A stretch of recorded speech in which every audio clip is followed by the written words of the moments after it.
In the ruins of World War II, the Allies divided Germany into zones of occupation: American, British, and French in the west, Soviet in the east. Berlin, deep inside the Soviet zone, was also split into 4 sectors. One detail would decide the city's fate. Only air access was guaranteed. The Soviets had granted 3 narrow 20-mile-wide air corridors from the western zones to Berlin. Roads, rails, and canals, however, ran only by Soviet cooperation.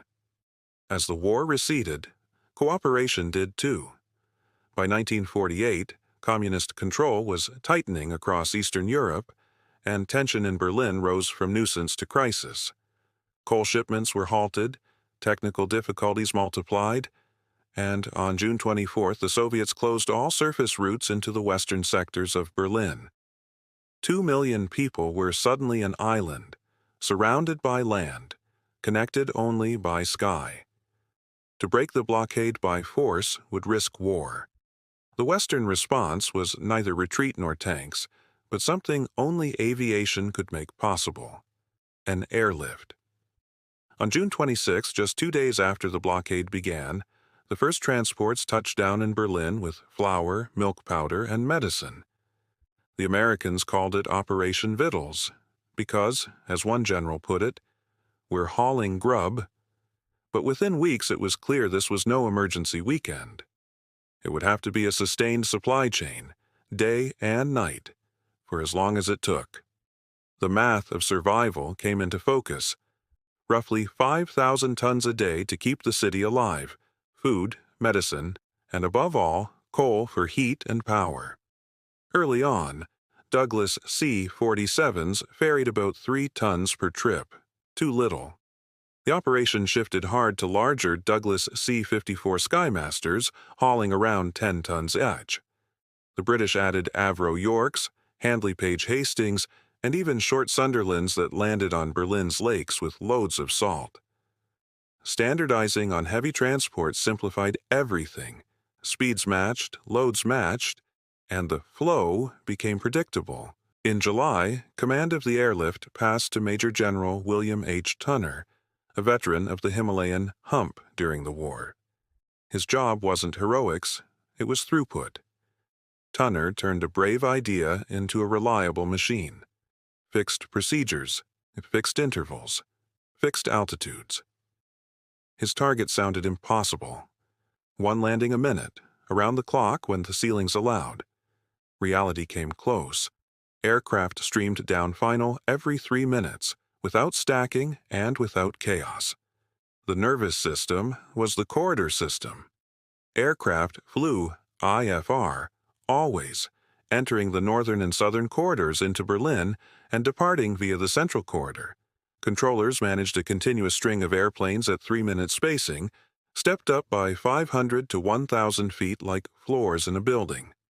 Each pilot had 1 shot at the runway, land or go home and rejoin the cycle later. What emerged was not a series of daring dashes but a conveyor: aviation as scheduled freight.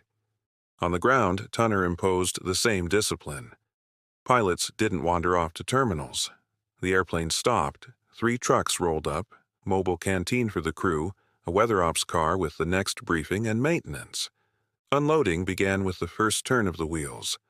Coal gangs of Berliners set records, dumping 10 tons in about 6 minutes. Turnaround times fell toward 30 to 50 minutes from touchdown to takeoff. At the same time, the Allies built capacity. In a furious 90-day sprint, they carved a long new runway at Tegel, giving heavy C-54s more room to move coal. By late August, daily flights topped 1,500 and tonnage climbed to 4,500 to 5,000 tons. A fragile equilibrium, but enough to live. Then came winter: fog, low ceilings, ice. The airlift leaned on ground-controlled approach radar and strict instrument procedures. There were days with virtually no landings, but the overall trend, flights, tonnage, efficiency, kept rising as crews, controllers, and ramp teams mastered the rhythm. In April 1949, Tunner staged a proof of concept: the Easter Parade. For 24 hours, every available aircraft flew. The result? Nearly 13,000 tons delivered in a single day, more than 600 railcars worth, across some 1,300-plus flights without a fatal accident. After the demonstration, ordinary days rose too. The conveyor had hit its stride. Soviet harassment never stopped. Fighters buzzing the corridors, searchlights probing cockpits, occasional gunfire near the routes. But the calculus was clear. As long as the Allies held the air, the blockade would fail. And the airlift carried something else the Soviets hadn't counted on: morale. Thousands of Berliners worked the ramps for bigger rations and for their city's survival. Above them, U.S. pilot Gail Halverson began dropping chocolate bars on little parachutes for waiting children. Operation Little Vittles. The story spread. The airlift became more than logistics. It became a symbol of a city that would not be starved into submission. By spring, the outcome was obvious.